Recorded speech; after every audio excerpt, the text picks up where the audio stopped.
اعوذ باللہ من الشیطان الرجیم بسم اللہ الرحمن الرحیم۔ ناظرین محترم السلام علیکم ورحمۃ اللہ وبرکاتہ۔ قرآن کریم کی تلاوت، ترجمہ اور تفسیر پر مشتمل یہ مبارک پروگرام پیغام قرآن کے ساتھ میں ہوں آپ کا میزبان محمد رئیس احمد۔ الحمدللہ آج سورہ نساء کا آغاز ہو رہا ہے، چوتھا پارہ ہے، آیت نمبر 1 تا آیت نمبر 23 کی تلاوت، ترجمہ اور تفسیر پیش کی جائے گی انشاءاللہ۔ اور ہمارے ساتھ موجود ہیں ممتاز و معروف قاری جناب قاری نعمان نعیمی صاحب۔ السلام علیکم ورحمۃ اللہ وبرکاتہ۔ وعلیکم السلام ورحمۃ اللہ وبرکاتہ۔ اور ناظرین گرامی، ان آیات بینات کی تفسیر کے لیے، خلاصے کے لیے ہمارے درمیان موجود ہیں، ہماری خوش بختی ہے، حضرت علامہ محمد شہزاد مجددی صاحب۔ السلام علیکم ورحمۃ اللہ وبرکاتہ۔ وعلیکم السلام ورحمۃ اللہ۔ ماشاءاللہ ناظرین، قرآن کریم کی تلاوت، ترجمہ اور تفسیر پر مشتمل یہ پروگرام پیش کیا جا رہا ہے، پیغام قرآن۔ تو آئیے ان مبارک لمحات میں، برکتوں والی ساعتوں میں قرآن کریم کی تلاوت اور ترجمے سے اپنے ظاہر و باطن کو، قلوب و اذہان کو روشن منور کرتے ہیں۔ ہمارے ساتھ موجود ہیں ممتاز و معروف قاری جناب قاری نعمان نعیمی صاحب، آغاز فرمائیں گے۔ اعوذ باللہ من الشیطان الرجیم، بسم اللہ الرحمن الرحیم۔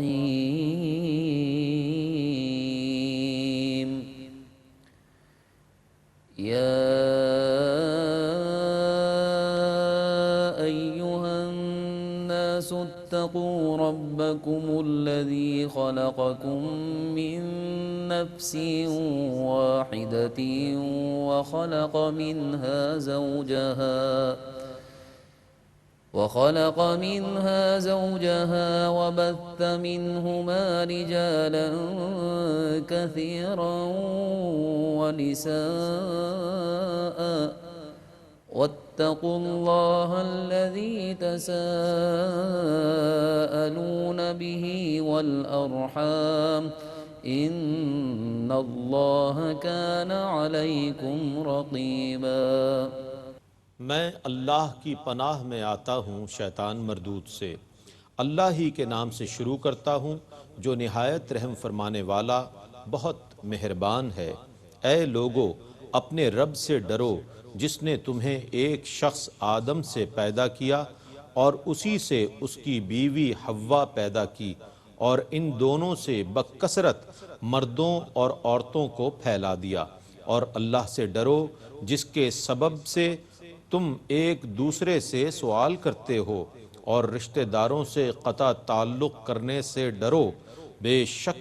اللہ تم پر نگہبان ہے۔ وآتوا اليتامى أموالهم ولا تتبدلوا الخبيث بالطيب ولا تأكلوا أموالهم إلى أموالكم إنه كان حوبا كبيرا۔ اور یتیموں کو ان کے اموال دے دو، اور اپنے خراب مال کو ان کے اچھے مال کے ساتھ تبدیل نہ کرو، اور ان کے مال کو اپنے مال کے ساتھ ملا کر نہ کھاؤ، بے شک یہ بہت بڑا گناہ ہے۔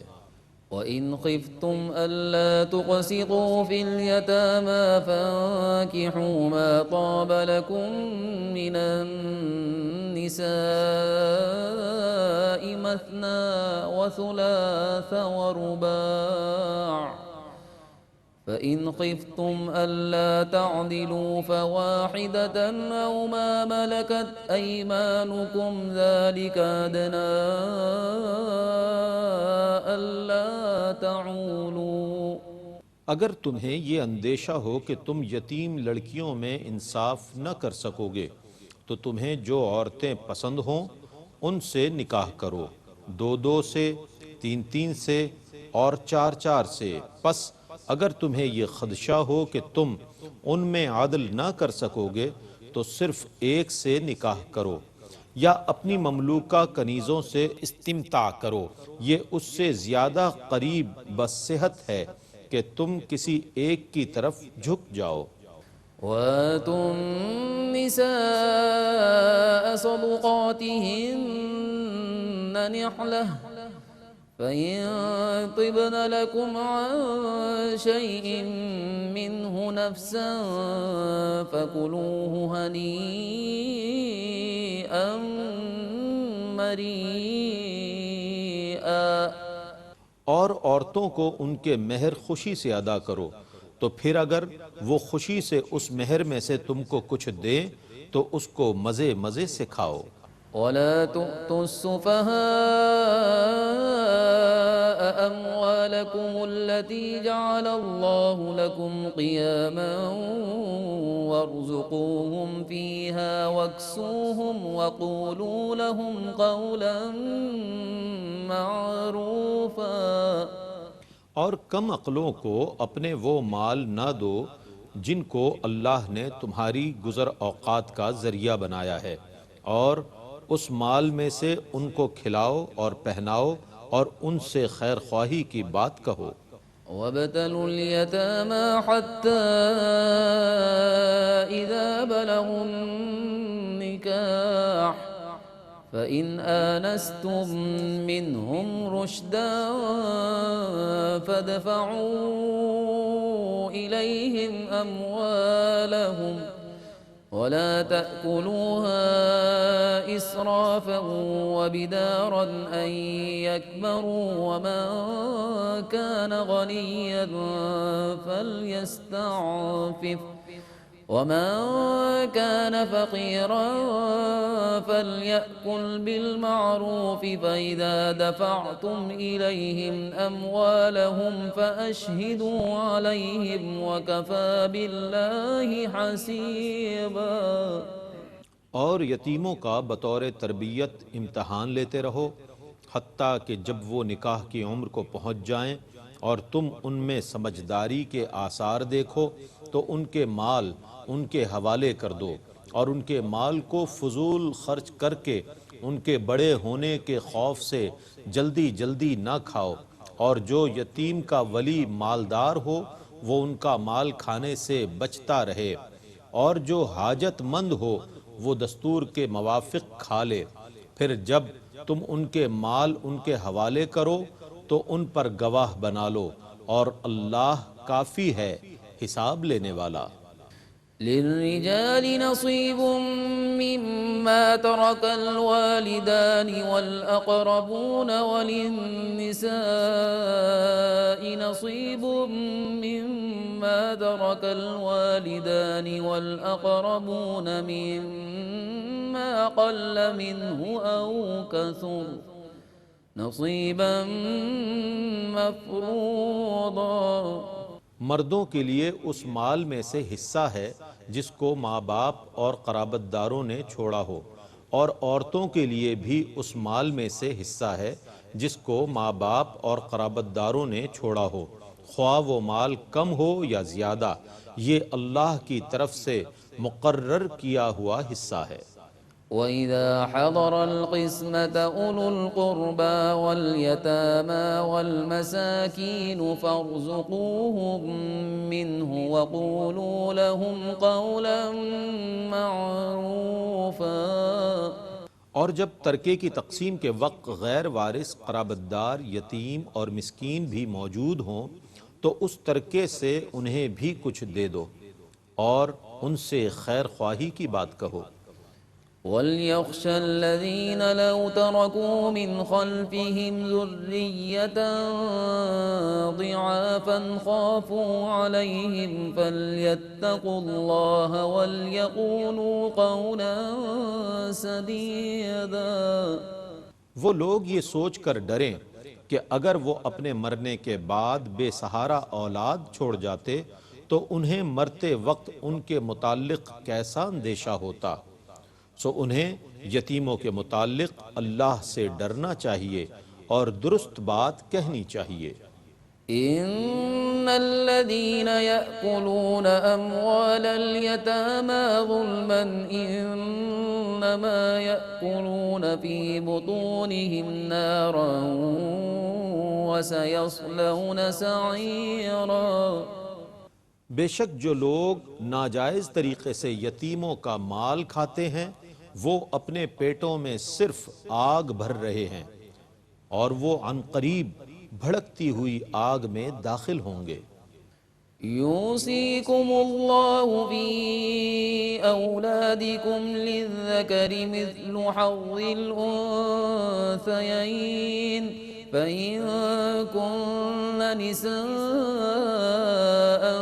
فوق اثنتين فلهن ثلثا ما ترك وإن كانت واحدة فلها النصف ولأبويه لكل واحد منهما السدس مما ترك إن كان له ولد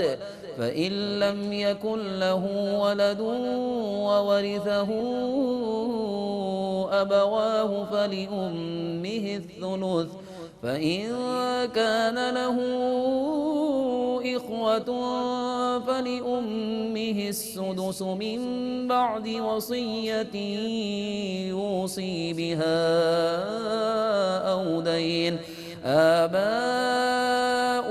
وأبناؤكم لا تدرون أيهم أقرب لكم نفعا فريضة من الله إن الله كان عليما حكيما۔ اللہ تمہاری اولاد کی وراثت کے حصوں کے متعلق تمہیں حکم دیتا ہے کہ میت کے ایک بیٹے کا حصہ 2 بیٹیوں کے برابر ہے، سو اگر صرف بیٹیاں 2 یا 2 سے زیادہ ہوں تو ان کا حصہ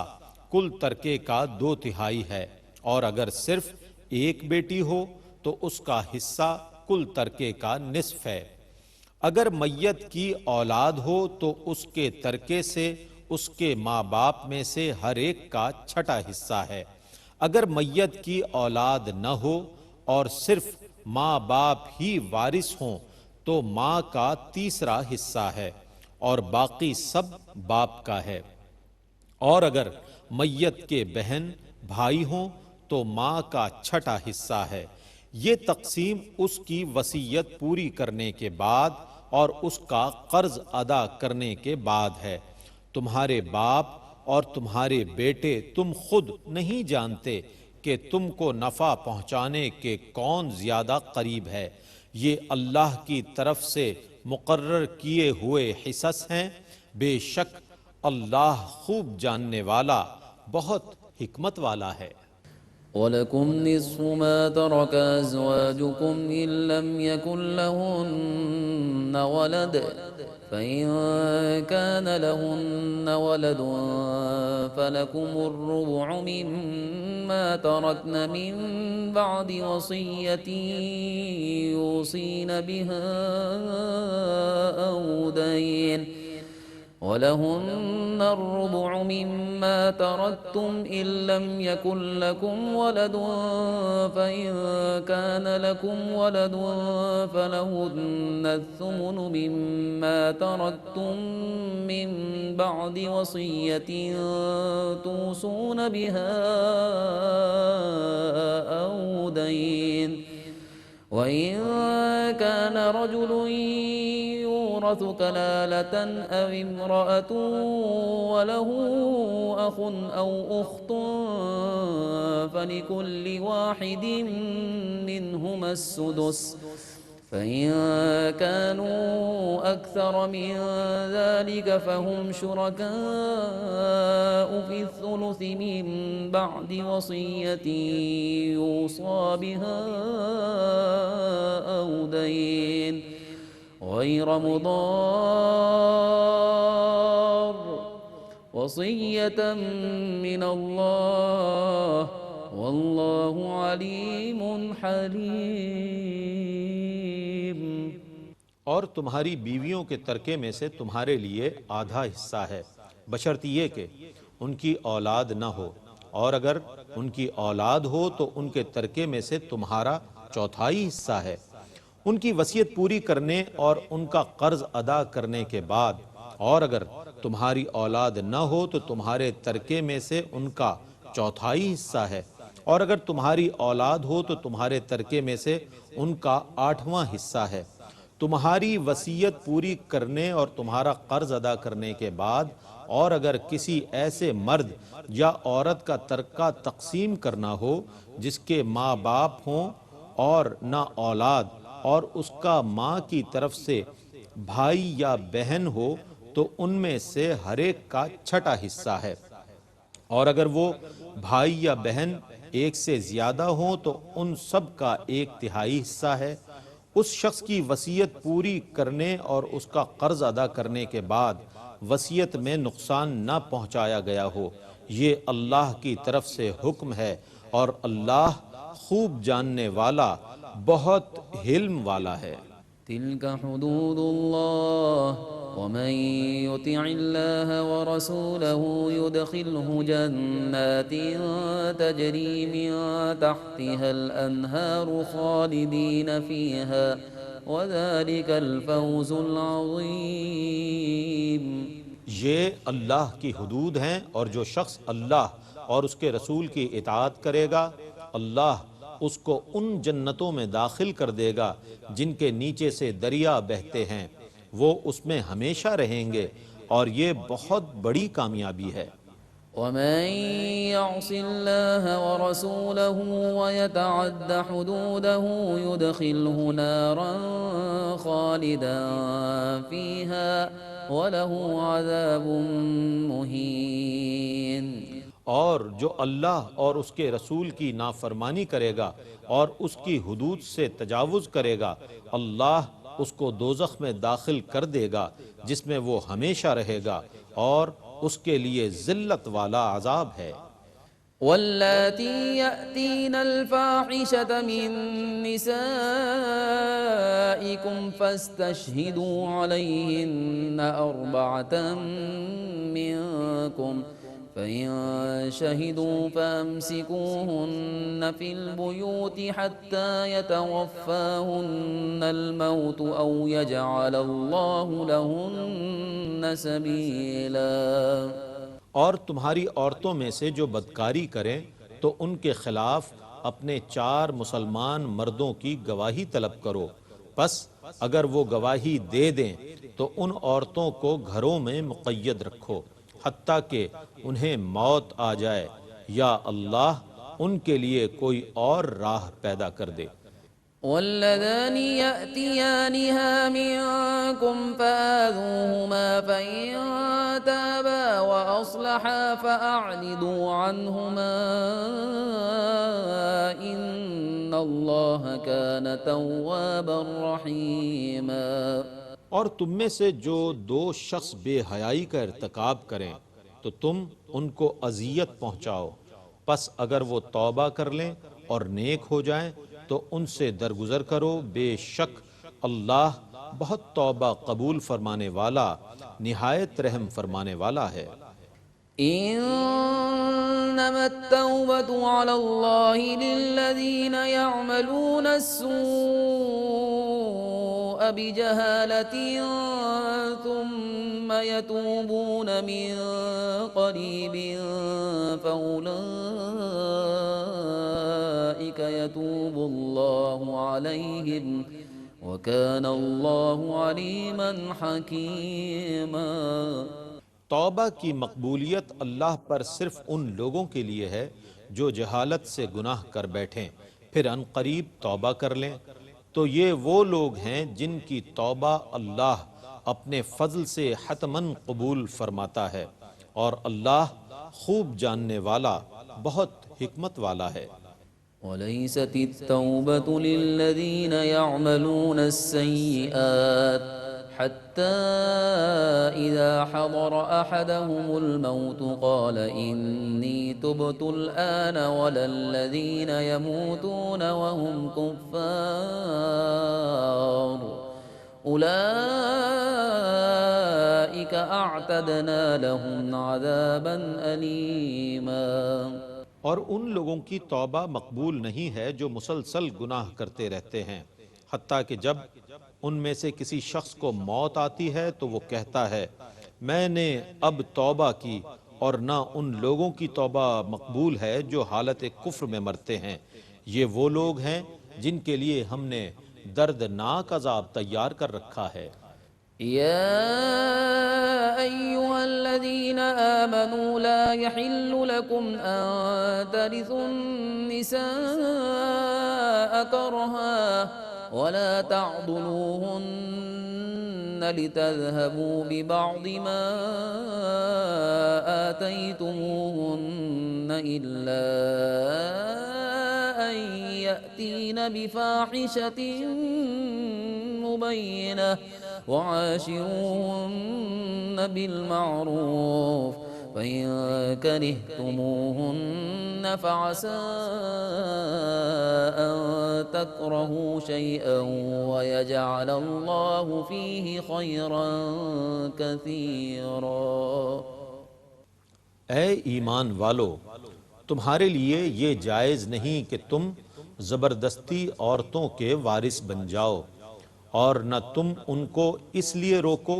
کہ تم ان کو دیے ہوئے مہر میں سے کچھ واپس لے لو، سوا اس صورت کے کہ وہ علی الاعلان بے حیائی کا ارتکاب کریں اور تم ان کے ساتھ نیک سلوک کرو۔ پھر اگر تم ان کو ناپسند کرو تو ہو سکتا ہے کہ تم کسی چیز کو ناپسند کرو اور اللہ اس میں بہت بھلائی رکھ دے۔ وَإِنْ أَرَدْتُمُ اسْتِبْدَالَ زَوْجٍ مَّكَانَ زَوْجٍ وَآتَيْتُمْ إِحْدَاهُنَّ قِنطَارًا فَلَا تَأْخُذُوا مِنْهُ شَيْئًا أَتَأْخُذُونَهُ بُهْتَانًا وَإِثْمًا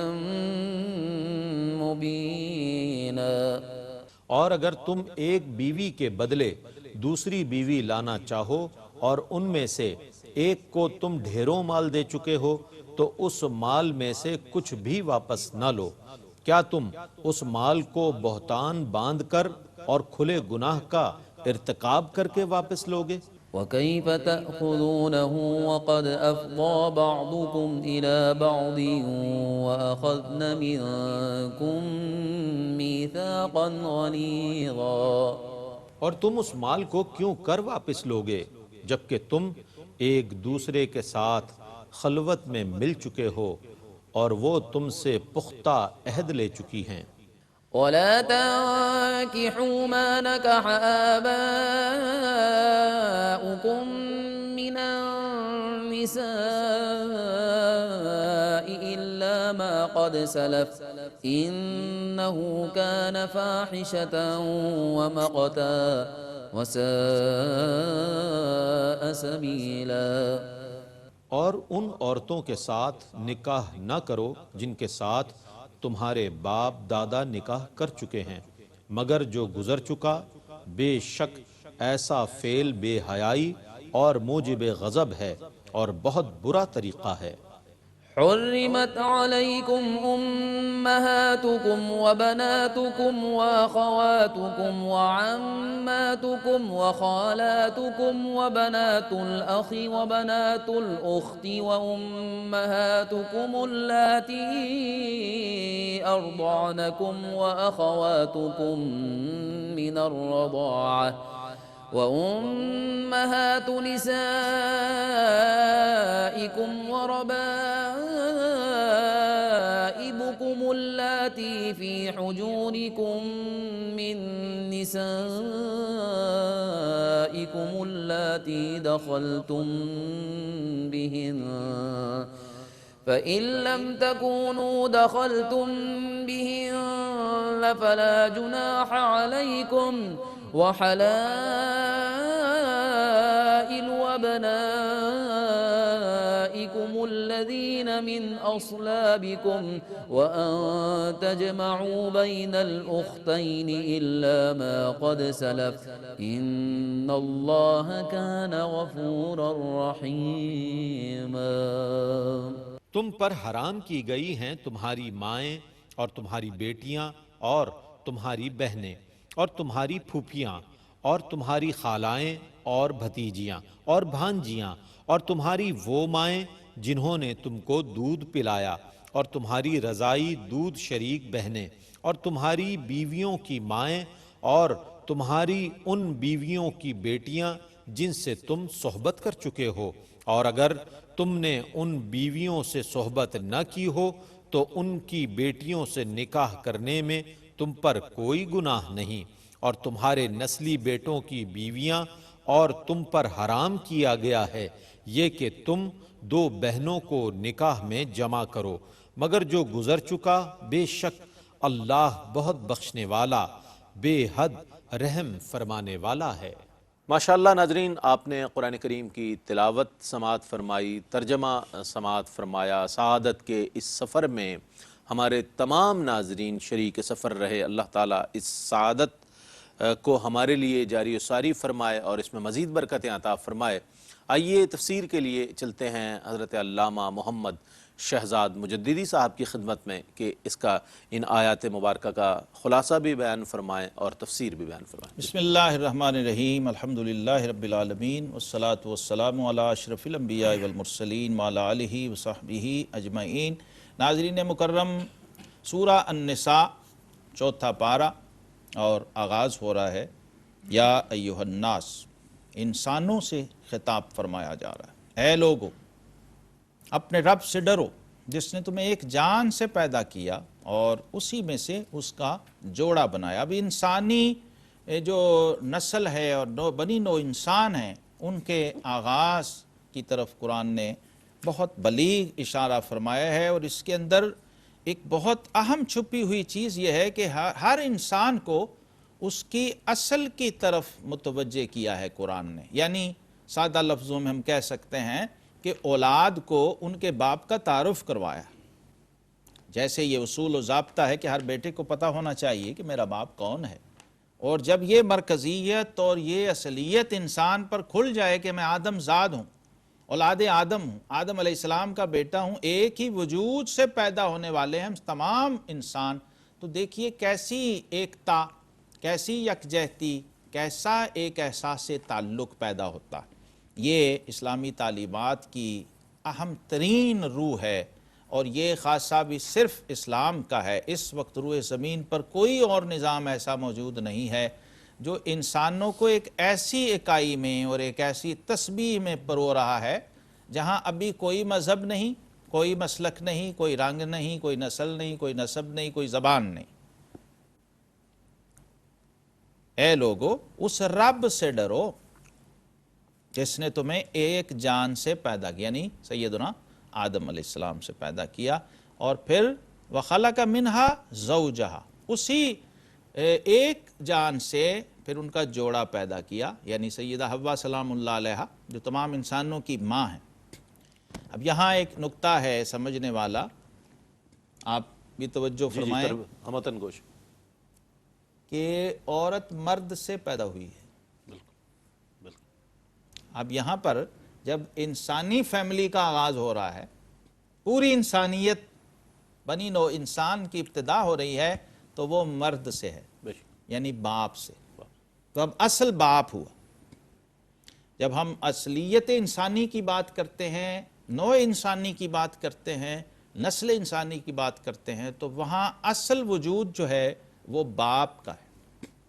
ہمارے ہاں عمومی رویہ ہے معاشرت میں کہ ماں کی بہت اہمیت ہے، ماں کی بہت شان ہے، اسلام نے بھی ماں کو 3 درجے فضیلت عطا فرمائی ہے، اس میں کوئی شک نہیں،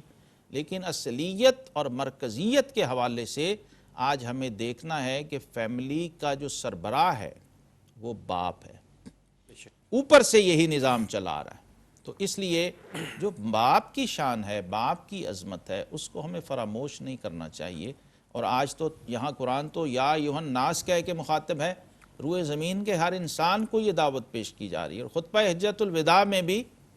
آپ غور فرمائیں تو نبی کریم صلی اللہ تعالیٰ علیہ وسلم نے اسی مضمون کو اپنے انداز سے بیان کیا تھا، اور اسی آیت کی روح بیان فرما دی تھی کہ اے لوگو،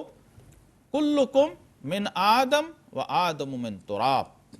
تم سب آدم سے ہو اور آدم مٹی سے تھے۔ اب اس سے بھی اگلی اصل بیان فرما، واہ واہ، تمہارا وجود آدم سے ہے اور آدم کا وجود مٹی سے ہے۔ ان کو خلق الانسان من صلصال کالفخار، ہم نے انسان کو کھنکتی ہوئی مٹی سے پیدا کیا۔ پھر آگے وہاں سے سلسلہ چل رہا ہے، وَبَثَّ مِنْهُمَا رِجَالًا كَثِيرًا وَالنِّسَاءَ، پھر آگے عورتیں، مرد اور بچے. اس وقت جو سلسلہ چلا تو ایک ہی وقت میں یعنی ایک ہی حمل سے ایک بچہ اور ایک بچی، ایک لڑکا اور ایک لڑکی پیدا ہوتے تھے 6 ماہ کے حمل میں، اور ایک سال میں 4 بچے پیدا ہو رہے تھے. اور پھر شادیوں کا سلسلہ بھی پہلی روایتوں کے مطابق چلتا تھا کہ جو پہلے بیٹا پیدا ہوا بعد والی بیٹی کے ساتھ اس کی شادی چلتی تھی، اور وہیں سے وہ حابیل اور قابیل والا سلسلہ بھی چلا جس کا ذکر قرآن پاک کے اندر موجود ہے. اور پھر ازدواجی امور، چونکہ سورہ نساء ہے آپ جانتے ہیں، خواتین کے حوالے سے یہ بہت اہم نقطہ ہے کہ قرآن میں کوئی سورت سورہ رجال نہیں ہے. جی یہ جو ایک ڈھکوسلا ہے نا لوگوں کے اندر کہ یہ میل ڈومینیٹنگ سوسائٹی، دیکھیے قرآن نے سورہ نساء دی ہے، سورہ رجال نہیں دی. قرآن نے عورت کی کیسی شان، کیسی عظمت اور کیسی عفت اس کو ملحوظ رکھا ہے، اور کیسا اس کو پرومیننٹ کیا ہے، اس کی حرمت کو. اور یہ پوری تاریخ انسانی میں صرف اسلام کا کمال ہے کہ عورت کا ماں ہونا، عورت کا بیٹی ہونا، عورت کا بہن ہونا، عورت کا بیوی ہونا، الگ الگ سے ہر منصب کو، ہر مرتبے کو، ہر مقام کو متعین کیا ہے اور اس کی حدود اور قیود بیان کی. اب ازدواجی امور بھی سورہ نساء چونکہ احکام القرآن کا ایک بہت بڑا ماخذ ہے تو یہاں بھی کثرت سے بیان ہوئے. عائلی مسائل، ازدواجی مسائل، اس کو قرآن نے، شریعت اسلامی نے بہت اہمیت سے ڈسکس کیا ہے. آج بہت کمی ہے ہمارے ہاں جو نکاح و طلاق سے متعلق مسائل ہیں وہ ممبر پر، محراب پر موضوع بحث نہیں بنتے، جس کی وجہ سے عامت الناس اس سے بے بہرہ ہیں. آج ضرورت ہے تو ہمیں ازدواج کے حوالے سے جو تعلیم دی قرآن نے، فرمایا فَانْكِحُوا مَا طَابَ لَكُم مِّنَ النِّسَاءِ مَثْنَىٰ وَثُلَاثَ وَرُبَاعَ، تو نکاح میں لاؤ جو عورتیں تمہیں خوش آئیں، 2 3 اور 4 یعنی 4 کی حد قرآن نے بیان کر دی. 2 سے شروع کیا، پھر 3، پھر 4. یہ آخری حد ہے ایک عام آدمی کے لیے، ایک عام مسلمان کے لیے. لیکن فَإِنْ خِفْتُمْ أَلَّا تَعْدِلُوا فَوَاحِدَةً، اس کو مشروط کر دیا ہے عدل کے ساتھ. اگر تمہیں یہ خوف ہو کہ تم انصاف نہیں کر سکو گے، ان کے حقوق پورے نہیں کر سکو گے، چونکہ سلسلہ حقوق و فرائض کا ہے، میاں کے حقوق بیوی پر ہیں، بیوی کے حقوق میاں پر ہیں، پھر اس کے بعد آگے بچے پیدا ہوں گے، اولاد کے حقوق، ان کا ذکر بھی سورہ نساء کے اندر آ رہا ہے، اس پہ بھی ہم بات کریں گے. اور شادی جب ہوگی تو اس میں کیا ہوگا؟ مہر دینا ہوگا. مہر کی ادائیگی یہ بھی بہت اہمیت کی حامل چیز ہے نکاح کے مسائل میں. تو فرمایا جب بیویوں کے مہر ادا کرو عورتوں کے تو خوشی سے دو. جب مہر ادا کیا جائے تو بعض دفعہ خواہی نہ خواہی جبرن لوگ دے رہے ہوتے ہیں، لیکن قرآن نے کہا ہے نہلا، خوش دلی سے ادا کرو. آپ لوگ نکاح میں برکت ڈھونڈتے ہیں اور بے برکتی کا رونا بھی روتے ہیں. آپ دیکھیے کہ جو قرآن کی بتائی ہوئی تعلیمات ہیں، جب مہر خوش دلی سے ادا کیا جائے، بر وقت ادا کیا جائے، اور یاد رہے کہ یہ صرف اور صرف اس خاتون کا حق ہے جس کی شادی ہو رہی ہے، جو دلہن بن رہی ہے. یہ ذاتی حق ہے اس خاتون کا، یہ اس کو دیا جائے گا. فرمایا ہاں یہ اختیار اتھارٹی اس بیوی کے پاس ہے، اگر وہ خوش دلی سے مہر میں سے اپنے شوہر کو کچھ دینا چاہیں تو دے سکتی ہے، معاف کرنا چاہے تو معاف بھی کر سکتی ہے، اور شوہر اس کو استعمال بھی کر سکتا. یہاں پر مرد اور عورت کے حوالے سے بھی جو قرآن نے تعیین فرمائی اس کا ذکر بھی سورہ نساء آیت نمبر 7 کے اندر آ گیا. لِلرِّجَالِ نَصِيبٌ مِّمَّا تَرَكَ الْوَالِدَانِ وَالْأَقْرَبُونَ وَلِلنِّسَاءِ نَصِيبٌ مِّمَّا تَرَكَ الْوَالِدَانِ، یعنی مردوں کے لیے بھی حصہ ہے وراثت کے اندر جو ان کے ماں باپ چھوڑ گئے، اور عورتوں کے لیے بھی حصہ ہے وراثت کے اندر. اور پھر اسی طرح ماں باپ اور قرابت والے اور ترکہ جو ہے، یہ جو بھی انہوں نے چھوڑی ہے پراپرٹی یا جائیداد، وہ مرد اور عورت، بیٹے اور بیٹی، اور پھر اس کے بعد درجہ بدرجہ جو عزیز و اقارب و رشتہ دار ہیں، ان کی ریشو کو قرآن پاک نے بہت ہی اہمیت کے ساتھ بیان کر دیا ہے، اور نظام وراثت کے حوالے سے بہت ہی شدت سے کام لیا. کسی طرح کا اس کے اندر کوئی کمپرومائز نہیں کیا ہے، کسی طرح کی کوئی رعایت نہیں کی ہے. اور کسی کا حق دوسرے کو مارنے کی نہ اجازت دی ہے نہ اس کا موقع فراہم کیا، پہلے سے طے کر دیا۔ وراثت میں یاد رکھنے کی بات یہ ہے کہ نبی کریم علیہ السلام نے فرمایا لا وصیت لوارث، لوگ پوچھتے ہیں کہ اس کا کیا حصہ ہے، تو یاد رکھیں یہ حصے اللہ نے بانٹ دیے ہوئے ہیں، سبحان اللہ، اب نہ کوئی اس میں کمی کر سکتا ہے نہ بیشی کر سکتا، بالکل اپنی مرضی سے میں اس کو اتنا دے دوں، یہ نہیں ہے۔ جو پہلے سے طے ہے کہ 2 حصے بیٹے کے ہوں گے، 1 حصہ بیٹی کا ہوگا، اسی اصول اور فارمولے سے وہ وراثت آگے تقسیم ہوگی۔ اور اگر ایسا نہیں ہے تو پھر دوسری صورتیں شریعت مطہرہ نے بیان فرما دی۔ ایک اور بہت اہم بات اسی سورہ نساء کے اندر آئی، سورہ نساء نمبر 11 میں، یوصیکم اللہ فی اولادکم، فرمایا تمہارا رب تمہیں تمہاری اولاد کے بارے میں بھی حکم دیتا ہے اور وصیت فرما۔ آج والدین کے حقوق بہت بیان کیے جاتے ہیں لیکن اولاد کے حقوق کی بات نہیں ہوتی، تو ہماری شریعت میں یاد رہے اولاد کے حقوق بھی بڑی اہمیت سے بیان کیے گئے، اور اس میں آپ دیکھیے ہمارے فقہا لکھتے ہیں کہ والدین کے حقوق کا اطلاق تب ہوتا ہے جب اولاد بالغ ہو جائے، بالکل، اور اولاد کے حقوق کا اطلاق اولاد کی پیدائش سے پہلے ہی ہو جاتا۔ واہ واہ واہ واہ، کیا بات، کیا بات، سبحان اللہ۔ دیکھیے جب ایک رشتہ ہوتا ہے، ایک مرد اور عورت میاں اور بیوی کے رشتے میں اور بندھن میں بندھتے ہیں، تو اس کا بنیادی مقصد کیا ہے کہ آگے اولاد کا سلسلہ، نسل کا سلسلہ چلے گا۔ تو شریعت مطہرہ نے ہمیں یہ بتایا کہ وہ بچہ جو ابھی پیدا نہیں ہوا ہے اس کے لیے، جسے قرآن کہتے ہیں النساء حرث لکم، تو گویا تم اپنی اگلی فصل کے لیے کھیتی ڈھونڈ رہے ہو۔ تو جو شخص، اسلام یہ تعلیم دیتا ہے کہ اپنے لیے دلہن کی تلاش میں ہے، وہ یہ یاد رکھے کہ وہ صرف اپنی بیوی نہیں بلکہ اپنی ہونے والی اولاد کی ماں کو بھی تلاش کرے۔ اسی طرح جو خاتون ہے اسے بھی یہ معلوم ہونا چاہیے کہ یہ میرا شوہر ہی نہیں ہے، یہ میری ہونے والی اولاد کا باپ بھی ہے۔ جب اس پہلو سے بنیاد بنتی ہے ایک معاشرے کی، تو وہاں سے پھر نافع انسان، نافع خاندان اور نفع بخش لوگ جنم لیتے ہیں۔ اسلام نے بڑی گہرائی کے ساتھ، بڑی اہمیت کے ساتھ اولاد کے حقوق بیان کیے، اور بڑی تفصیلات ہیں حدیث پاک میں۔ میں صرف ایک اشارہ یہاں عرض کر دیتا ہوں کہ ایک صحابی تھے، حضور صلی اللہ تعالی وسلم کے گھر تشریف لے گئے، ان کا بیٹا آیا، بچہ، تو انہوں نے بڑا محبت سے اس کو لپٹا کے گلے لگایا اور بوسہ دیا بیٹے کو۔ اور جب اسی صحابی کی اندر سے چھوٹی بچی آئی، بیٹی، تو اس کو بس ایسے ہی سرسری انداز سے اپنے ساتھ بٹھا لیا اور اسے بوسہ نہیں دیا۔ تو آقا کریم علیہ السلام نے فرمایا اعدلوا بین اولادکم، فرمایا اپنی اولاد کے درمیان بھی انصاف کو ملحوظ رکھا کرو۔ یہ ہرگز جائز نہیں ہے کہ ایک بچے کے سامنے دوسرے بچے کو زیادہ پیار کیا جائے،